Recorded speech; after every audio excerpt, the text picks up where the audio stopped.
Hello students, I am Bhabhi Srivastava. Welcome to my channel B calculus. आज हम करेंगे class 10 का मैथ्स का चैप्टर 1 रियल नंबर का एक्सरसाइज 1.3 का क्वेश्चन फर्स्ट करेंगे। देखिए क्वेश्चन फर्स्ट में क्या दे रखा है कि prove that √5 is a rational number. Irrational number क्या होते हैं? इरेशनल नंबर वो होते हैं जो P अपॉन Q की फॉर्म में नहीं पाए जाते हैं, है ना। रैशनल नंबर होते हैं वो पाए जाते हैं P अपॉन Q की फॉर्म में, लेकिन इरेशनल नंबर जो होते हैं वो P अपॉन Q की फॉर्म में नहीं पाए जाते हैं और जो इसका डिनोमिनेटर Q होता है वो 0 के इक्वल नहीं होना चाहिए। तो ये क्या होते हैं? ये होते हैं हमारे रैशनल नंबर। लेकिन हमें क्या निकालना है? Irrational number. तो अब तो इसका मतलब आपको ही पता होना चाहिए कि रैशनल नंबर वो नहीं होते हैं जो P अपॉन Q की फॉर्म में नहीं होने चाहिए, और Q जो है 0 मतलब P अपॉन Q की फॉर्म में नहीं होंगे, मतलब P अपॉन Q की फॉर्म में नहीं होंगे तो Q। और दूसरा ये होता है कि जो √3 है और √5 है, जैसे पाई है, ये आपको पता है ये सारे रैशनल नंबर होते हैं और ये P अपॉन Q की फॉर्म में नहीं लिखे जाते हैं। तो हम ये अब इसको इस क्वेश्चन में इसमें इस तरह क्वेश्चन में हम क्या करते हैं कि इसको हम कॉन्ट्रडिक्शन मेथड से इसको सॉल्व करते हैं। कॉन्ट्रडिक्शन मेथड क्या होता है? कॉन्ट्रडिक्शन मेथड वो होता है जिसमें कि हम इसका उल्टा एज्यूम करते हैं। जैसे ये इरेशनल नंबर से ना prove that √5 is a rational number, तो हम क्या लिखेंगे कि √5 जो है वो रैशनल नंबर है। और लास्ट में हम क्या करेंगे, जब लास्ट में वो जब रैशनल नंबर है ही नहीं तो वो प्रूव ही नहीं होगा। तो लास्ट में क्या हो जाएगा कि वो इरेशनल नंबर ही आएगा, रैशनल नंबर नहीं प्रूव हो पाएगा। तो हम उसे लिख देंगे कि ये गलत है और इसलिए मतलब ये इरेशनल नंबर ही है। इसे इस तरह से प्रूव करते हैं। तो देखो कैसे प्रूव करते हैं। इसमें थोड़ा सा रिटन वर्क ज्यादा लिखना ज्यादा पड़ेगा इसमें, ठीक है ना। तो सबसे पहले तो हमें यही लेना पड़ेगा कि let this number is a rational number ना। तो सबसे पहले तो हम यही लिखते हैं। तो कॉन्ट्रडिक्शन मेथड से करेंगे इसको ना। तो पहले आप लिख लो let us assume to the contrary that √5 is rational, that is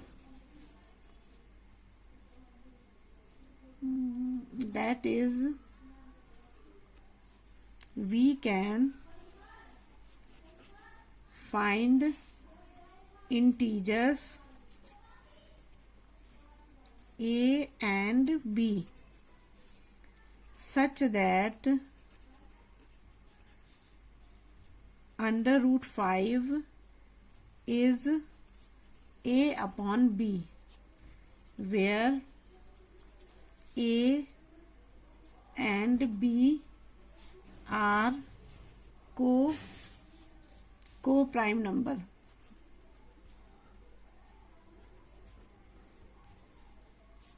and b non equal to 0। अब देखो मैंने आपको बताया था ना कि हम क्या कर रहे हैं कि जो √5 है इसे रैशनल नंबर मान रहे हैं। तो रैशनल नंबर क्या होता है कि पहली बात तो P अपॉन Q की फॉर्म में होना चाहिए। तो हमने यहाँ पर दो इंटीजर P अपॉन Q की जगह पे हमने दो इंटीजर लिए हैं। वो इंटीजर कौन से हैं?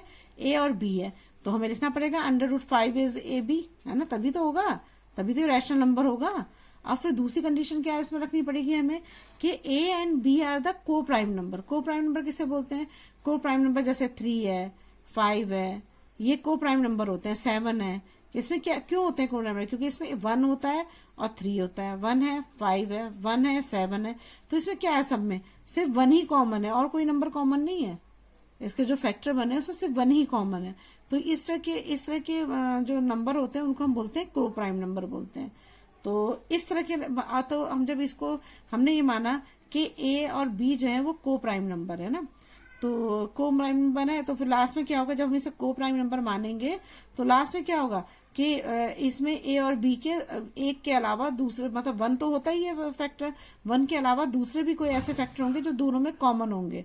तो वो क्या हो जाएगा? रैशनल नंबर प्रूव नहीं हो पाएगा, मतलब रैशनल नंबर प्रूव नहीं हो पाएगा। तो हमें यही तो प्रूव करना है। और इससे ये भी बोला कि B जो है इक्वल नहीं होना चाहिए 0 के लिए, ये रैशनल नंबर में ही होता है। समझ में आ रहा है आपको? देखिए क्या है मेन बात ये है कि इसमें जो under root 5 is a rational number दे रखा है, तो इसको प्रूव करने के लिए हमें कॉन्ट्रडिक्शन मेथड यूज करना पड़ता है। कॉन्ट्रडिक्शन मेथड में ये होता है कि इसको हम उल्टा प्रूव करते हैं। मतलब उल्टा मतलब कि हम इसे इरेशनल नंबर में प्रूव नहीं करेंगे, हम इसे बोलेंगे कि रैशनल नंबर है। और रैशनल नंबर के लिए क्या कंडीशन होनी चाहिए, एक तो P अपॉन क्यू के फॉर्म में होना चाहिए, और दूसरा Q जो है वो 0 के बराबर नहीं होना चाहिए। तीसरा ये होना चाहिए कि ये जो, जैसे हमने क्या किया इसमें कि हमने इसमें जो इंटीजर्स लिए, जैसे इसमें P अपॉन क्यू है ना, इसमें इंटीजर्स हमने A और B ले लिया है। तो हमने क्या लिखा कि under root 5 is A upon B।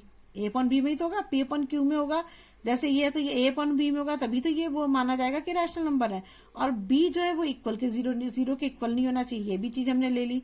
और दूसरी कंडीशन ये है कि ये को प्राइम नहीं होने चाहिए। को प्राइम मतलब कि A और B के जो फैक्टर हैं वो मतलब 1 हो और दूसरा कोई एक और हो, मतलब 1 ही कॉमन हो दोनों में, तो यही को प्राइम नंबर होता है। ये मैंने आपको बताया कि 3, 5, 7 है, तो इनके को प्राइम नंबर क्या होंगे, मतलब ये 1, 1, 1 ही सिर्फ कॉमन होगा और कोई नंबर कॉमन नहीं आ रहा है। तो हम जब इसको लिखेंगे तो अभी तो हम ये शो कर रहे हैं कि को प्राइम नंबर है, मतलब 1 है और दूसरा नंबर कुछ भी हो सकता है, लेकिन कॉमन 1 ही होगा, तो ये को प्राइम नंबर है। अभी तो हमने ये कंडीशन रखी। ये सारी कंडीशन किसमें पाई जाती है, रैशनल नंबर में पाई जाती है। लेकिन जब आप लास्ट में पहुंचोगे तो लास्ट में क्या होगा कि जो इसमें एक तो ये आपको बताना क्या होगा, ये आंसर आपको ये प्रूव करना पड़ेगा कि A के 1 के अलावा दूसरे भी फैक्टर भी हैं, और जब दूसरे फैक्टर कॉमन हो जाएंगे तो क्या होगा, ये रैशनल नंबर आएगा ही नहीं, ये रैशनल नंबर हो जाएगा। आप चलिए अब आगे करिए, तब आपको समझ में आएगा धीरे करके, ठीक है। चलिए पहले स्टार्ट करते हैं। अब देखिए हमने एक माना कि अंडर रूट 5 जो है वो A अपॉन B के बराबर। A अपॉन B दो इंटीजर्स हैं, ठीक है, और A upon P upon Q के फॉर्म में लिखना है, P अपॉन Q के फॉर्म में हमने लिख लिया। तो ये हमारी हो गई पहली इक्वेशन। अब क्या करते हैं, स्क्वायरिंग करते हैं बोथ साइड में ना, तो लिख लो स्क्वायरिंग ऑन बोथ साइड।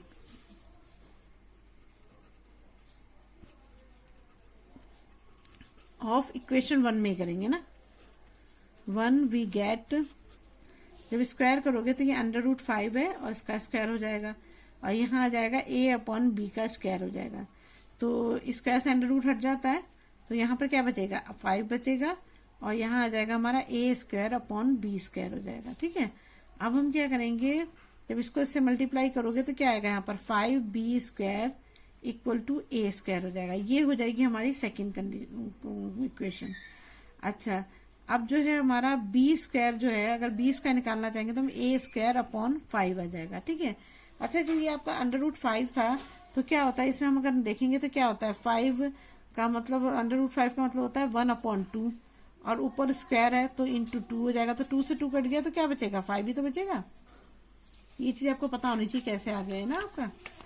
तो देखो हमारा जो आंसर आया है, ये हमने अंडर रूट 5 इसका स्क्वायर करा तो क्या आया हमारा, 5 से ये अंडर रूट से अंडर 1 अपॉन 2 अंडर रूट होता है, इंटू 2 होगा, 2 से 2 कैंसिल हो गया तो 5 बच गया, तो हमने यहाँ 5 लिख दिया।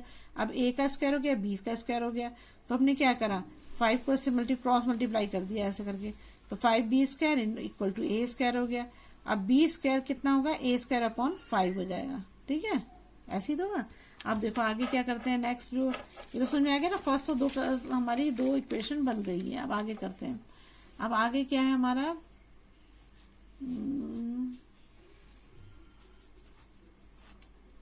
अब देखिए आगे क्या करेंगे। अब देखिए आगे आपने एक थ्योरम पढ़ी होगी, जिस थ्योरम में ये बताता है, मैं आपको पढ़ के बताती हूँ थ्योरम ना। आप थ्योरम देखना, एनसीईआरटी की बुक में है, पेज नंबर 12 पर है, थ्योरम है 1.3 है। तो इसमें लिखा हुआ है लेट P बी ए प्राइम नंबर। P एक प्राइम नंबर है if P divides A square. अगर P A स्क्वायर को डिवाइड करता है तो देन P डिवाइड्स A, तो वो A को भी डिवाइड करेगा, where A is a positive integer. वो कह रहा है कि A जो एक पॉजिटिव इंटीजर है। इसका कहने का मतलब ये है कि मान लो कि अगर कोई नंबर है जैसे P है, तो P जो है A स्क्वायर को डिवाइड करता है ना।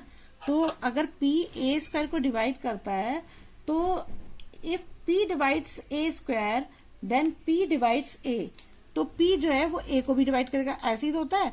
अगर मान लो हमारा कोई ये नंबर होता है 5 स्क्वायर होता है और यहाँ पे होता है 5, तो अगर 5 स्क्वायर को डिवाइड कर 5 स्क्वायर से अगर आप 5 को डिवाइड करते हो तो क्या अगर आप देखोगे तो क्या होगा, अगर हम 5 यहाँ लिखेंगे तो क्या 5 भी तो 5 को डिवाइड करेगा, करेगा नहीं करेगा। तो इस थ्योरम में यही बताया हुआ है। उसने बोला कि पी स्क्वायर अगर मतलब पी जो है डिवाइड करता है ए स्क्वायर को, तो पी जो है वो ए को भी डिवाइड करेगा। तो देखो यही तो है, अगर ये पी स्क्वायर है, ये ए को डिवाइड कर रहा है, तो ए स्क्वायर अगर पी को डिवाइड कर रहा है, तो जो हमारा जो ए है, ए ये है ना, ए पी को भी डिवाइड करेगा, है ना, तो पी ए को भी डिवाइड करेगा। तो एक ही बात है, चाहे ये इसको डिवाइड करे चाहे इसको, मतलब दोनों एक दूसरे को डिवाइड करेंगे। तो अब इस तरह से तो हमें लिखना पड़ेगा, this shows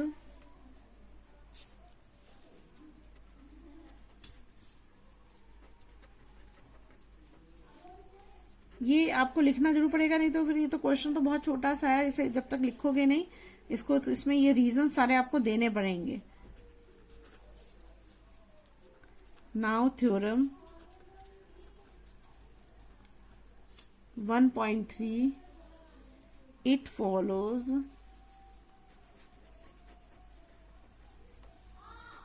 that a is also divisible by 5। समझ में आ गया होगा आपको, मैंने आपको बताया कि 5 अगर 5 स्क्वायर को डिवाइड कर रहा है तो 5 5 को भी तो डिवाइड करेगा। तो यही चीज से मैंने बताया कि show that A square is divisible by 5। Now theorem 1.3 follows that A is also divisible by 5।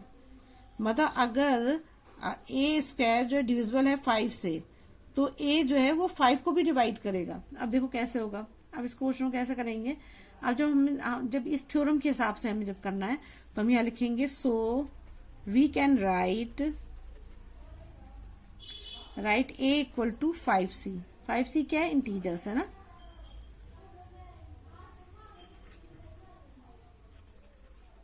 देखो मैं इसको समझाती हूँ आपको। जैसे मान लो हमारे पास कोई नंबर होता है, 2 होता है ना। अगर 2 में आप यहाँ पर 2 में अगर कोई भी नंबर आप मान लो इसमें 3 कर लेते, मतलब सी इंटीजर है ना, मान लो 3 कर देते आप तो 6 आता, तो भी तो 2 से डिवाइड हो ही जाता ना, ये तब भी तो 2 से डिवाइड हो जाता। तो ऐसे ही हमने अगर 5 के सी लिखा है, मतलब कोई भी इंटीजर हम इसमें कर रहे हैं, तो ए तो उसको भी डिवाइड करेगा ना, ए उसको भी डिवाइड करेगा। समझ में आ रहा है, ये थ्योरम के हिसाब से कर रहे हैं। जो थ्योरम कह रहा है, वो थ्योरम कह रहा है कि ए स्क्वायर जो है वो पी स्क्वायर जो है, पी जो है डिवाइड होता है ए स्क्वायर से, तो पी जो है वो ए को भी डिवाइड करेगा। बिल्कुल सेम वही है। अगर ए 5 को डिवाइड कर रहा है तो ए 5c को भी डिवाइड करेगा, है ना। तो अब हमारा ये हो गया। अब आप इसमें लिखना पड़ेगा, now putting a equal to 5c in equation 2। Equation 2 कहाँ है, ये है हमारा ना। तो हम इसमें लिखते हैं, हमें a इक्वल टू 5c दे रखा है ना, इसी में लिख देंगे हम 5b square equal to a square हो जाएगा। तो क्या होगा यहाँ पर 5b स्क्वायर इक्वल टू हो जाएगा 5c का स्क्वायर हो जाएगा ना, 5c का स्क्वायर हो जाएगा। तो अगर हम इसको यहाँ ले आएंगे तो b स्क्वायर इक्वल टू क्या हो जाएगा, b स्क्वायर इक्वल टू हो जाएगा, अगर इसको आगे भी लिख देती हूँ मैं, इक्वल टू हो जाएगा 5c स्क्वायर अपॉन 5 हो जाएगा। 5 से 5 कैंसिल हो गया, तो यहाँ पर बचेगा हमारा b स्क्वायर, अरे गलत कर दिया मैंने, इक्वल 5c स्क्वायर हो गया ना, नहीं सही क्या है, ठीक है 5c स्क्वायर है ना, बस ये यहाँ ये कर दिया कि ये 25 स्क्वायर हो जाएगा ना। b स्क्वायर जब 5c स्क्वायर है तो ये 25 का स्क्वायर हो जाएगा ना, तो यहाँ पर 25 का स्क्वायर हो गया। तो हमारा आंसर आ जाएगा, ऐसा है ना, यहाँ पे जो है ना हमारा a स्क्वायर है, तो यहाँ पर a स्क्वायर है तो ये 5c का स्क्वायर हो गया। एक ही जगह हमने 5c लिखा है ना, तो 5c स्क्वायर हो गया, और ये 5b स्क्वायर अलग है। तो हमने b स्क्वायर इक्वल टू क्या आएगा, 25c स्क्वायर अपॉन 5, 5 से 5 कट गया, तो यहाँ पे b स्क्वायर इक्वल टू क्या आ जाएगा, 5c स्क्वायर आ जाएगा, 5c स्क्वायर आ जाएगा ना। और अगर हम c स्क्वायर के इक्वल टू निकालना चाहेंगे तो क्या आएगा, c square equal to b square upon 5 आ जाएगा। ये हमारी हो गई 4th इक्वेशन, ठीक है, 4th इक्वेशन हो गई। अब हम इसमें करेंगे दिस मीन्स, अब आगे लिखना पड़ेगा ना, यहां लिखेंगे हम this means that B square is divisible by 5 and so again. दोबारा से हमें वही लिखना पड़ेगा जो हमने अभी लिखा था कि हम थ्योरम यूजिंग थ्योरम कर रहे हैं 1.3 using theorem 1.3 B is divisible by 5। ये हमारी 5 इक्वेशन, मतलब ये बोलना चाह रहा है कि B जो है डिविजिबल है 5 से ना। तो ये दे रखा है इसमें। अब देखो, अब 5 हो गया तो अच्छा देखो, अब आप इसको देखो। अब आपने ये निकाला था B, ये आपने निकाला था ना यहाँ पर, कहाँ गया, ये रहा बी स्क्वायर ए स्क्वायर अपॉन 5 निकाला था आपने ना यहाँ पर। अब सी स्क्वायर बी स्क्वायर अपॉन 5 है, तो देखो ना अभी टाइम नंबर कहाँ रह गए। अगर हम ये 5 से इसको डिवाइड कर रहा है एक वो, तो इसका फैक्टर क्या हो गया, तो इसके भी 2 प्राइम फैक्टर, पहले तो 2 प्राइम फैक्टर होगा क्योंकि अगर हम ए स्क्वायर है, अब मतलब बी जो है 5 को ए जो है वो 5 से भी डिविजिबल है और बी जो है वो भी 5 से डिविजिबल है, तो ये दोनों तो को प्राइम नंबर रह ही नहीं गए ना। जब तो 2 फैक्टर हो गए ना, इसका मतलब 1 भी हो गया, 5 भी हो गया, इसका भी 1 भी हो गया, 5 भी हो गया। तो ये को प्राइम कहाँ रहा? जब को प्राइम नहीं रहे तो फिर रैशनल नंबर भी नहीं रहे। समझ में आ रहा है आपको? जब हम मान लो आप 4 नंबर लेते हो, तो 4 नंबर को आप क्या करते हो, फैक्टर कैसे बनाते हो कि 1 से भी डिवाइड हो जाए, 2 से भी डिवाइड हो जाए, 4 से भी डिवाइड हो जाए, ऐसे तो होता है ना, यही तो फैक्टर होते हैं। तो जब आपने ए स्क्वायर को 5 से डिवाइड कर रहे हो और बी स्क्वायर को भी 5 से डिवाइड करो, तो इसके 2 फैक्टर हो गए ना, मतलब ए भी, मतलब 1 भी हो गया, 5 भी हो गया, इसका भी 1 और 5 हो गया। और जैसे ही दो फैक्टर जो दोनों कॉमन हो, तो फिर वो को प्राइम नहीं रहते हैं। को प्राइम नहीं रहेंगे तो वो रैशनल नंबर भी नहीं रहेंगे। अब नेक्स्ट आगे कर, तो हम इसमें ये लिख सकते हैं ना कि अब जो चीज मैंने आपको बताई कि दोनों में 5 जो है दोनों से ही डिविजिबल है, तो इसके कॉमन फैक्टर जो है 2 होंगे। तो हम यहाँ लिखेंगे from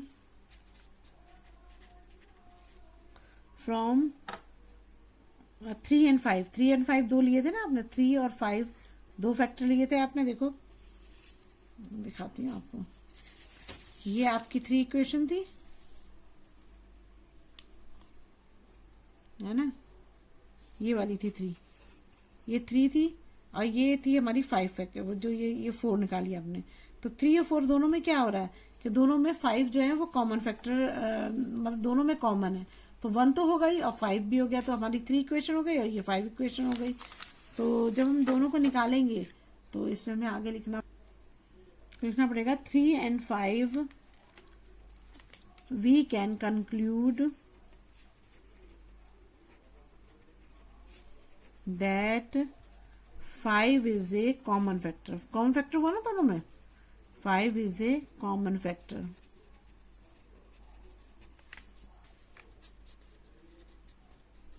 both A and B, A and B. अब देखो इसमें जब हमारा ए और बी का दोनों का फैक्टर 1 तो है ही और साथ में 5 भी हो गया, तो ये को प्राइम नहीं रहे ना, फिर तो ये को प्राइम रहे ही नहीं। तो यही चीज तो हमें प्रूव करनी थी। तो ये दोनों को प्राइम नहीं रहे, बट दिस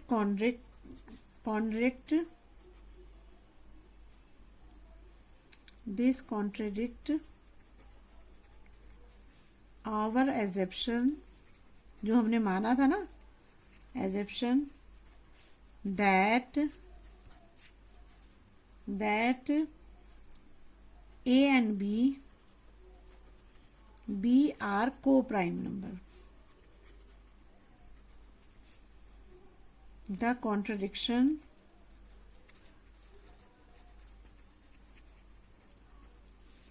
हैज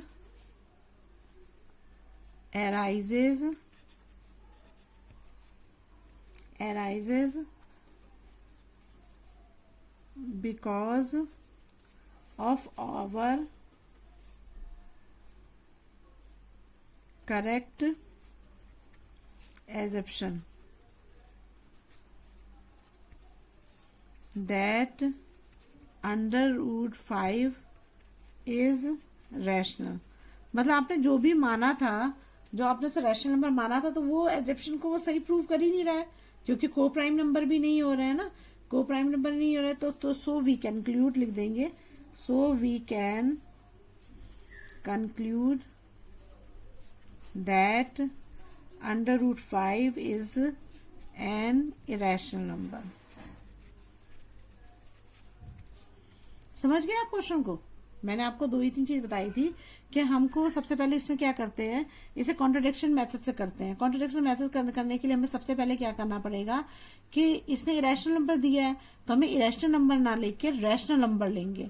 और हमें पता है कि रैशनल नंबर जो होते हैं वो P/Q की फॉर्म में होते हैं और Q 0 के बराबर नहीं होना चाहिए। और दूसरा ये होना चाहिए कि इसमें जो होते हैं जो दोनों नंबर जो P/Q की फॉर्म में जो भी नंबर दे रखे हैं, जो भी कुछ इंटीजर दे रखा है, तो वो जो है उसमें कॉमन फैक्टर सिर्फ 1 होता है और कोई भी कॉमन फैक्टर नहीं होता है, तो वो उसे हम को प्राइम नंबर बोलते हैं। तो वो को प्राइम नंबर होने चाहिए। लेकिन और अब हमें क्या करेंगे, तो हम इसको सबसे पहले रैशनल नंबर लेके, रैशनल नंबर के सारी चीजें लेके इसको चलेंगे। लेकिन लास्ट में क्या होगा, लास्ट में क्या हुआ कि हमारे ए और बी के 2 फैक्टर बन गए, 1 भी बन गया और 5 भी बन गया। तो जब 2 फैक्टर बन गया तो वो को प्राइम नंबर रहे ही नहीं, और जब को प्राइम नंबर नहीं रहे तो वो रैशनल नंबर भी नहीं रहा, वो इरेशनल नंबर ही है। बस यही हमें प्रूव करना था। अगर आपको मेरी वीडियो अच्छी लगी तो प्लीज लाइक और सब्सक्राइब करिएगा और शेयर करिएगा। और अगर कोई प्रॉब्लम हो तो कमेंट बॉक्स में कमेंट करिए। Thank you.